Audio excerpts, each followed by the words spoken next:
नमस्कार, स्वागत है आपका एएनबी न्यूज में। आप देख रहे हैं मध्य भारत और मैं हूं आपके साथ सदफ फातिमा। बुलेटिन की शुरुआत करेंगे। मध्य प्रदेश के मुख्यमंत्री मोहन यादव ने कहा कि यूनियन कार्बाइड के कचरों को हाई कोर्ट और सुप्रीम कोर्ट के आदेश अनुसार पीथमपुर ले जाया गया था। मुझे संतुष्टि है कि हाई कोर्ट ने माना है कि परिवहन उनके आदेश का हिस्सा था। हाई कोर्ट का कहना है कि वे सभी पक्षों को सुनने के बाद कचरे के निपटान पर फैसला लेंगे। उस फैसले के मद्देनजर 6 हफ्ते का समय दिया है, जिसमें जिसे भी कुछ कहना है वे कोर्ट में अपना पक्ष रख सकता है। फिर कोर्ट जो भी फैसला लेगा वह हमें मंजूर होगा। मैं प्रदेश की जनता से अनुरोध करता हूं कि किसी भी तरह की अफवाह पर विश्वास ना करें। हम कोर्ट के आदेश का पालन करेंगे। के कचरे के निष्पादन को लेकर के जो सुप्रीम कोर्ट और हाई कोर्ट के विभिन्न निर्देशों के आधार पर हमने उसका जो परिपालन करते हुए यहाँ से परिवहन किया गया था पीथमपुर पे, क्योंकि वो एकमात्र केंद्र था जहाँ इस प्रकार के सभी प्रकार रासायनिक केमिकल युक्त हानि युक्त तत्वों के वैज्ञानिक विधि से निष्पादन होने का एकमात्र केंद्र है। स्वाभाविक रूप से हाईकोर्ट के सामने दोबारा हमने पक्ष रखा कि जैसे मैंने पहले घोषणा की थी कि हम जब तक कि सभी जनता को विश्वास में नहीं ले लें, ये सारी बातों के लिए कोर्ट से भी हम समय मांगेंगे। मुझे संतोष है इस बात का कि माननीय उच्च न्यायालय ने इस बात को स्वीकार किया कि आपने परिवहन किया, ये हमारे आदेश के पालन का एक स्टेप हो गया। अब हम भी इस पक्ष में आपके इस विचार से सहमत हैं कि हम सभी पक्षों को सुन करके आगे की दृष्टि से इस कचरे निष्पादन का, कचरे के जलाने का निर्णय कराएंगे। तो अब जैसा न्यायालय निर्णय दे, हम उस निर्णय के परिप्रेक्ष्य में अभी 6 सप्ताह का उन्होंने समय दिया है और 6 सप्ताह के समय तक इससे जुड़े हुए हमारे जो पक्ष हैं और बाकी किसी को भी कुछ बोलना तो न्यायालय में जाकर के अपने पक्ष रख दे, फिर न्यायालय जो निर्णय देगा वो हम सब मान्य करेंगे। मैं अपनी ओर से राज्य की जनता को बताना चाहूँगा कि जो हमने कहा था वो हमने किया है। किसी प्रकार की अफवाह, कोई झूठी बात पर विश्वास न करें। जो न्यायालय के निर्देश के अनुसार होने वाली कार्रवाई सरकार उसके लिए प्रतिबद्ध है और उसी प्रकार से हम अपनी व्यवस्थाओं को चलाएंगे। हमारी पहली प्राथमिकता जनता का विश्वास, जनहितैषी सरकार है, जनता के विश्वास को कायम रखना यह हमारा काम है और न्यायालय को भी होने वाली सभी प्रकार की घटनाओं की जानकारी देने की ड्यूटी भी हमारी है। मैं मान के चलता हूं कि इसी प्रकार से हमारा विश्वास परमात्मा बनाए रखे। जय श्री महाकाल। छत्तीसगढ़ के मुख्यमंत्री विष्णुदेव साय ने कहा कि पूरा देश जानता है कि हमारी सरकार को सत्ता में आए 1 साल से ज्यादा हो गया है। हमारे जवान नक्सलवाद के खिलाफ मजबूती से लड़ रहे हैं। केंद्रीय गृह मंत्री का भी संकल्प है कि मार्च 2026 तक हमें नक्सलवाद को समाप्त करना है। मुझे पूरा विश्वास है कि उनका संकल्प पूरा होगा। सभी को मालूम है, पूरा देश को मालूम है कि जब से हमारी सरकार आई है 1 साल से ज्यादा हो गया है, नक्सलवाद के साथ मजबूती के साथ लड़ाई लड़ रहे हैं। हमारे सुरक्षा बल के जवान बहुत उत्साह के साथ लड़ाई लड़ रहे हैं और हमारे केंद्रीय गृह मंत्री जी का भी संकल्प है कि मार्च 2026 तक देश से इस नक्सलवाद को समाप्त करना है और जिस मजबूती के साथ लड़ाई लड़ रहे हैं, मुझे पूरा विश्वास है कि उनका संकल्प पूरा होगा। हमारे बस्तर का जो एक हिस्सा, करीब 5 जिले जो नक्सल प्रभावित है, आने वाले मार्च 2026 तक नक्सलवाद वहां से भी समाप्त होगा। वहां पर शांति व्यवस्था होगी। आज लगातार उस क्षेत्र में सुरक्षा कैंप खोल रहे हैं और 17 विभाग और 53 योजनाओं को नियत नीलाना योजना के माध्यम से उस क्षेत्र में मजबूती के साथ सरकार पहुंचाने का काम। छत्तीसगढ़ के उप मुख्यमंत्री विजय शर्मा ने पत्रकार मुकेश चंद्राकर हत्या मामले पर कहा कि पुलिस ने 3 आरोपियों को पहले ही गिरफ्तार कर लिया था। चौथे और मुख्य आरोपी को भी हैदराबाद से गिरफ्तार कर बीजापुर लाया गया है। उनके खाते फ्रीज कर दिए गए हैं। इस पूरे षड्यंत्र पर 11 सदस्यीय एसआईटी जांच कर रही है। मुकेश चंद्राकर मेरे बहुत ही प्रिय और बहुत ही तेज पत्रकार थे और जिस तरीके से हत्या हुई है बहुत दुखद है। पुलिस प्रशासन ने भी पहले 3 आरोपी जो थे वो गिरफ्तार कर लिए थे और अब जो चौथा मुख्य जो सरगना था, जिसके षड्यंत्र पर ही सब कुछ हुआ था ऐसा है, उसको भी गिरफ्तार हैदराबाद से करके बीजापुर लाया जा चुका है। इनके खाते सील किए जा चुके हैं, इनके अवैध ठिकाने ध्वस्त किए जा चुके हैं। इनके कामों की जांच, इस पर भी काम हो रही है और मूल ये है, ये पूरा षड्यंत्र जो हुआ होगा उस पर पुलिस 11 सदस्यीय एसआईटी का गठन करके जांच कर रही है। सर, पोस्टमार्टम रिपोर्ट भी सामने सामने 15 फ्रैक्चर सर पे पाए गए हैं, पसलियां टूटी हुई हैं। डॉक्टर का भी कहना है कि ऐसा बुरा हाल पहली बार किसी शव का देखा है। सब कुछ भयावह है उसमें, और जो चीज़ें दिखी हैं वहाँ पर कितना दर्दनाक हुआ होगा, मैं ये सोचता हूँ। सर कुछ नए स्टेप्स जो उठाए जा रहे हैं स्टेट में लॉ करने के लिए, लॉ एंड ऑर्डर को इम्प्रूव करने के लिए। लॉ एंड ऑर्डर के पूरे स्टेट वाइज अगर आप देखेंगे तो आंकड़ों में कोई विषय नहीं है। ऐसी जो घटना हुई है, इस घटना के संदर्भ में इनके पुराने अपने संबंध रहे हैं और जो कुछ भी हुआ है, परंतु इसके पीछे क्या विशेष बड़ा षड्यंत्र है, ये समझने। छत्तीसगढ़ के बिलासपुर में उपमंडल घुमारवी में जिला प्रशासन द्वारा आयोजित एक दिवसीय निशुल्क सहायता उपकरण शिविर में तकनीकी शिक्षा मंत्री राजेश धर्मानी ने घुमारवी और झंडुता उपमंडल के 140 पात्र दिव्यांगजनों को एडिप और राष्ट्रीय वायुश्री योजना के तहत सहायक उपकरण वितरित किए। इनमें व्हीलचेयर, कान की मशीन और विशेष रूप से डिजाइन किए गए मोबाइल फोन सहित अन्य सहायक उपकरण शामिल हैं। इस दौरान मंत्री राजेश धर्मानी ने कहा कि प्रदेश सरकार दिव्यांगजनों को मुख्य धारा में शामिल करने और उनके जीवन को बेहतर बनाने के लिए प्रतिबद्ध है। हमारा उद्देश्य यह सुनिश्चित करना है कि दिव्यांगजनों को हर संभव सहायता मिले और वे आत्मनिर्भर बन सकें।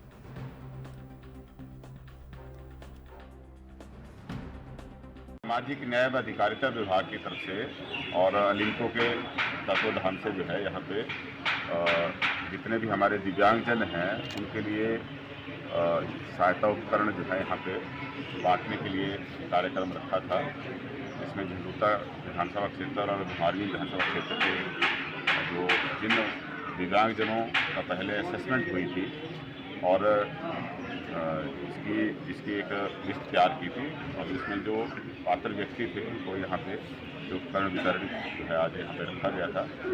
इसमें 142 लोगों को जो है ये सहायता उपकरण दिए गए। इस पेपर लगभग 11 लाख रुपए जो है इनकी कीमत थी। और हमें ये जानकर बहुत अच्छा लगा कि इसमें 3 तो दृष्टिबाधित व्यक्ति हैं जिनके 100% जो है विजुअली इम्पेयर्ड हैं, उनको भी मोबाइल फ़ोन ऐसा उसके लिए प्रॉपर्ली डिज़ाइन किया है ताकि उसकी सहायता से वो ऑडियो सुनकर जो है अपना सामान्य जीवन जो है जी सकें। और उसी तरीके से व्हील चेयर दी गई, जिनको हियरिंग एड्स की जरूरत थी, सुनने में जिनको दिक्कत आती थी उनको भी एड दी गई, इसमें कहीं को स्टिक दी गई।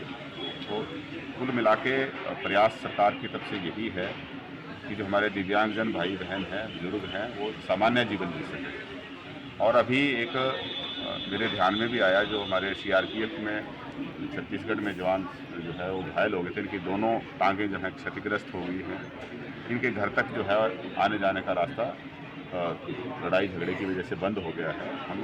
मैं आदरणीय मुख्यमंत्री जी से बात करूंगा कि जितने भी दिव्यांगजन भाई बहन हैं जो व्हील चेयर पे हैं, उनको घर में आने जाने के लिए जो है जिनमें रास्ता नहीं है, इसके लिए कोई विशेष प्रावधान कानूनी तौर पे भी किया जाए और बजट में भी प्रावधान किया जाए, ताकि हम वहाँ तक उनका पक्का रास्ता बनाकर जो है इन लोगों को विशेष सहायता जो है प्रदान कर सकें। क्योंकि व्हील चेयर अगर उसका घर में आने जाने का रास्ता भी उसके उपयोग के लिए नहीं है तो फिर उसका पूरी तरह से उपयोग नहीं कर पाता है। तो इसकी तरफ भी हमारी तरफ से जो मैं प्रस्ताव मुख्यमंत्री जी के सामने रखूँगा और कानूनी तौर पे क्या उसमें हम कैसे कर सकते हैं, क्योंकि कई जगह जो सरकारी ज़मीन उपलब्ध है वहाँ तो कोई दिक्कत नहीं है, लेकिन जहाँ निजी ज़मीन है, किसी दूसरी पार्टी की ज़मीन है, वहाँ पे इसको कानूनन कैसे जो है हम प्रूव कर सकें उसके बारे में जो है विचार विमर्श करेंगे। और उसको जहाँ कानून अगर संशोधन करने की, नया कानून बनाने की जरूरत होगी, वहाँ भी इसके बारे में जो है कदम उठाए जाए। छत्तीसगढ़ के बीजापुर इलाके में नक्सलियों ने बड़ी वारदात को अंजाम दिया है। कुटरू मार्ग पर नक्सलियों ने जिला रिजर्व गार्ड के जवानों को ले जा रही पिकअप वैन को आईईडी से उड़ा दिया। सूत्रों के अनुसार ब्लास्ट में 9 जवान शहीद हो गए हैं, जबकि 5 जवान घायल हैं। घटना के समय सुरक्षाकर्मी एक ऑपरेशन से लौट रहे थे। वहीं इस घटना को लेकर उप मुख्यमंत्री अरुण साव ने कहा कि बीजापुर से नक्सलियों की कायराना हरकत की जानकारी आई है। यह नक्सलियों की कायराना हरकत है, यह हताशा निराशा में की गई कार्रवाई है। इन जवानों की शहादत जाया नहीं जाएगी और बहुत जल्द छत्तीसगढ़ बस्तर नक्सल मुक्त होगा।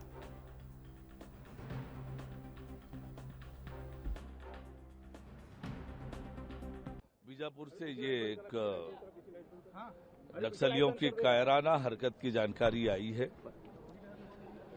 सभी नौजवानों के प्रति मैं अपनी विनम्र श्रद्धांजलि अर्पित करता हूं। ये नक्सलियों की कायराना हरकत है। जिस प्रकार से सुरक्षा बल के जवान अंदर घुसकर नक्सल मुक्त करने की दिशा में काम कर रहे हैं, ये हताशा में, निराशा में की गई कार्रवाई है। इन जवानों की शहादत जाया नहीं जाएगी और बहुत जल्दी छत्तीसगढ़, बस्तर नक्सल मुक्त होगा। कल एक बड़ी सफलता मिली थी सर, 5 नक्सली मारे गए थे और एक बड़ी आज क्षति हुई है। जैसे मैंने कहा कि ये एक नक्सलियों का कायराना हरकत है।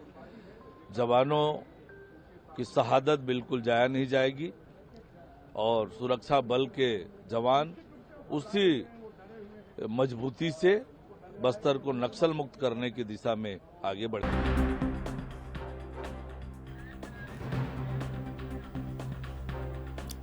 ज्यादा जानकारी के लिए छत्तीसगढ़ के ब्यूरो चीफ अखिलेश तिवारी का रुख कर लेते हैं। अखिलेश, देखिए बीजापुर में जिस तरीके से नक्सलियों के द्वारा जवानों को मारा गया, 9 जवान शहीद हो गए हैं। अभी इस पूरे मामले में क्या अपडेट है और क्या जानकारी सामने निकल कर आ रही है?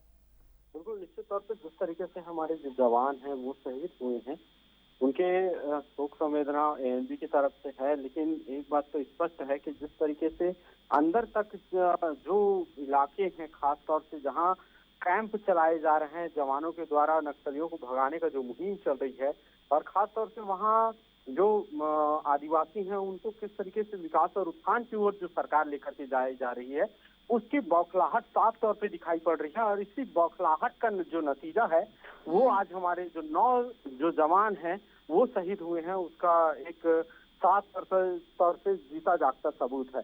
कहीं न कहीं बौखलाहट के तौर पे ही ये बम ब्लास्ट किया गया है, क्योंकि जिस इलाके में जो ब्लास्टिंग की खबर आ रही है, एएनबी की जो टीम है वो ग्राउंड में गई हुई थी, उस रोड की वजह से मुकेश चंद्राकर की इस रोड की वजह से हत्या हुई है।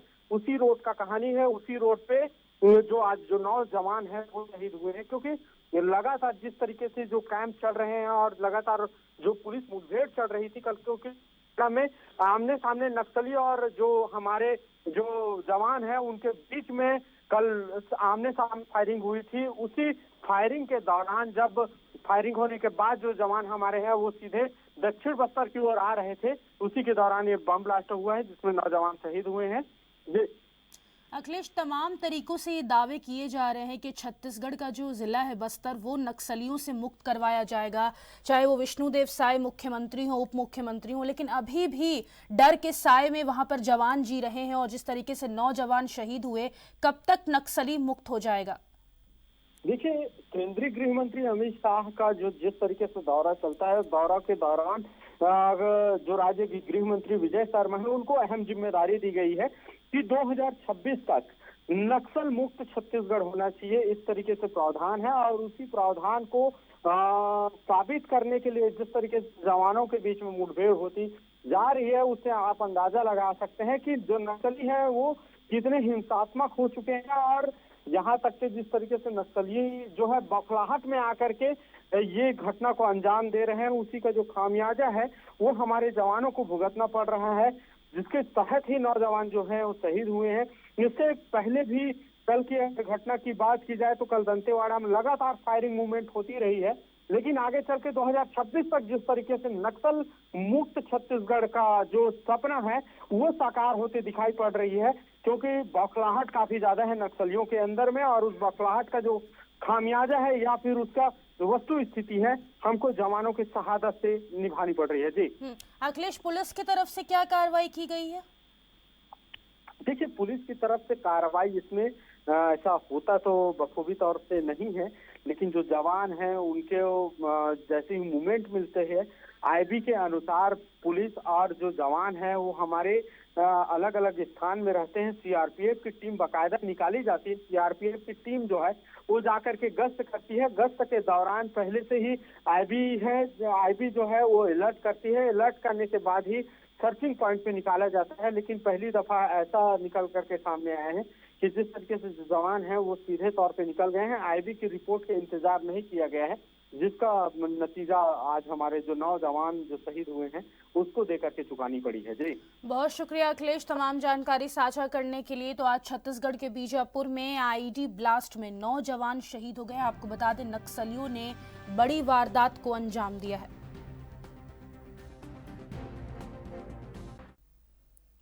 वक्त हो गया एक छोटे से ब्रेक का, फौरन लौटेंगे। आप बने रहें एएनबी न्यूज के साथ।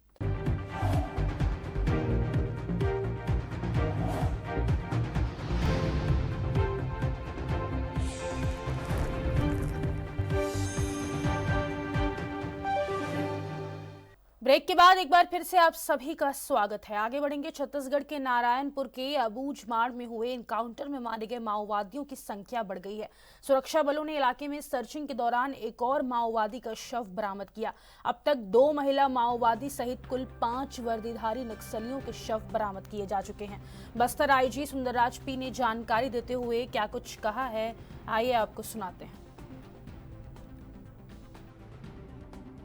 जिला दंतेवाड़ा नारायणपुर या बीजापुर के सीमावर्ती इलाका में विगत 3-4 दिन से डीआरजी टीम एवं सिक्योरिटी फोर्सेस द्वारा नक्सलवादी अभियान संचालित की जा रही थी। इस अभियान में दिनांक 4 जनवरी को मुठभेड़ हुई थी। मुठभेड़ के पश्चात 4 माओवादियों का डेड बॉडी रिकवर की गई, तो उसमें 2 महिला माओवादी भी शामिल रहा और उस मुठभेड़ में हमारा एक प्रधान आरक्षक का भी शहादत हो गए थे। उसके पश्चात लगातार ऑपरेशन जारी रहा। सर्च अभियान के दौरान आज दिनांक 6 जनवरी को एक और माओवादी को डेड बॉडी रिकवर की गई थी। इस प्रकार इस अभियान में अब तक कुल 2 महिला माओवादी सहित 5 माओवादी को डेड बॉडी रिकवर की गई थी और AK-47 SLR इस प्रकार के ग्रेडेड वेपन्स भी रिकवर किए गए थे। संभवतः ये माओवादी कैडर जो DK-60 फॉर्मेशन का PLG प्लेटून नंबर 32 का कैडर होने का पूरा संभावना है और उसका शनाख्ती कार्रवाई भी जारी है। शनाख्ती कंप्लीट होने के पश्चात और डिटेल्स उपलब्ध।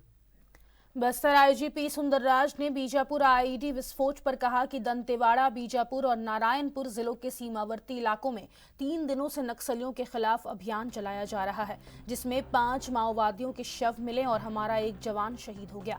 इसके बाद जब हमारी टीम वापस लौट रही थी तो बीजापुर जिले के अम्बेली इलाके में माओवादियों ने एक आईईडी लगाया था, जिसकी चपेट में हमारे सुरक्षा बलों का एक वाहन आ गया, जिसमें 8 जवान और एक ड्राइवर शहीद हो गए। जल्द ही पूरी जानकारी जारी की जाएगी।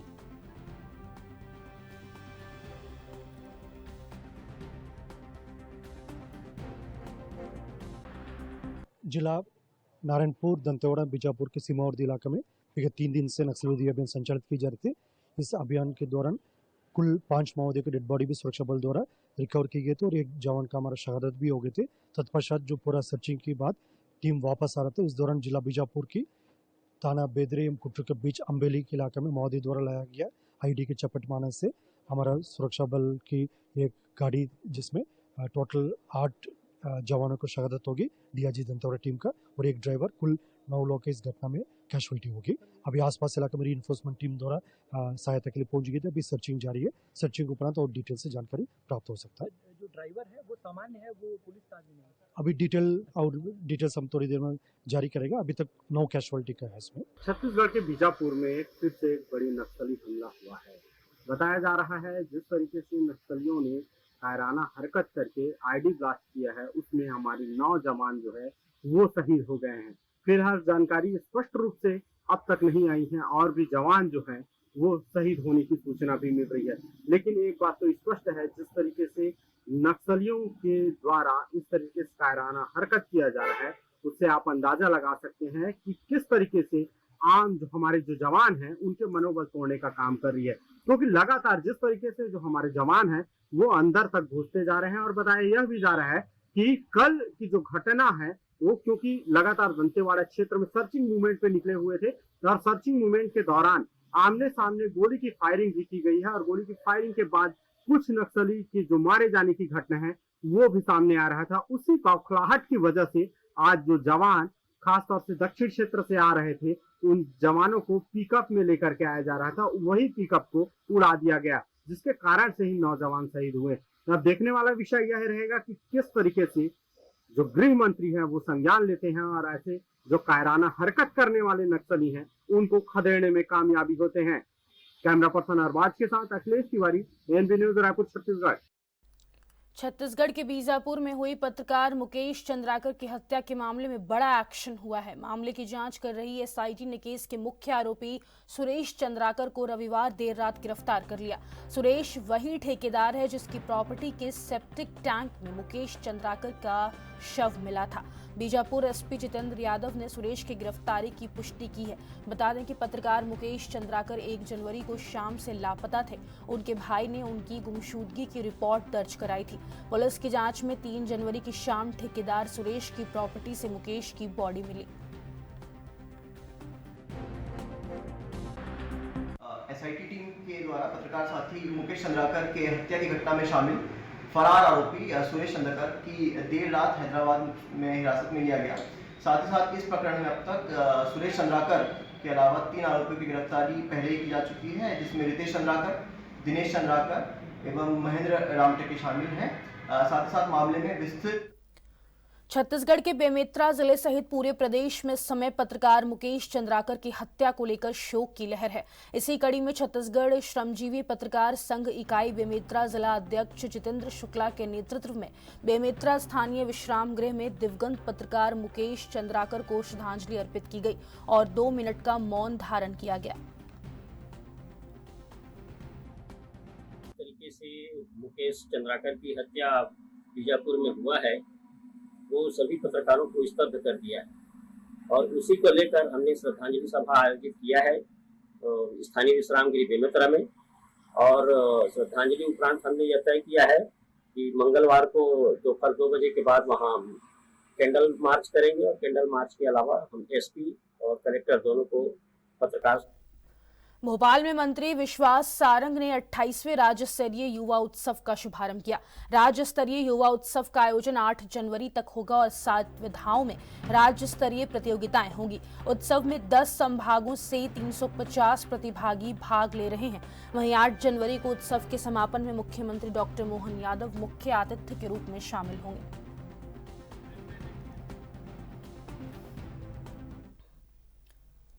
छत्तीसगढ़ के जगदलपुर में भाजपा का नया जिला अध्यक्ष वेद प्रकाश पांडे को बनाया गया है। जिला कार्यालय में जिला चुनाव अधिकारी विक्रम उसेंडी ने घोषणा की। वहीं पदाधिकारियों और कार्यकर्ताओं की मौजूदगी में नए अध्यक्ष की घोषणा हुई। वर्तमान में बीजेपी जिला महामंत्री का दायित्व वेद प्रकाश पांडे के पास था। इसके पहले वेद प्रकाश पांडे बकावंड मंडल के अध्यक्ष रह चुके हैं।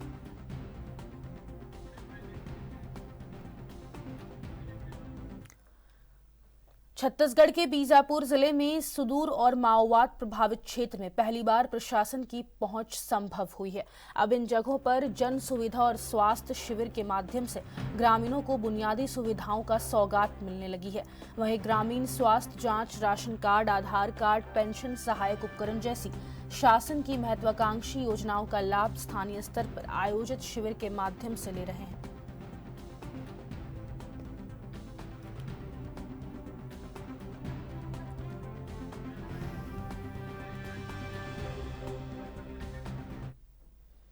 इस बुलेटिन में फिलहाल के लिए इतना ही। मुझे दीजिए इजाजत। नमस्कार।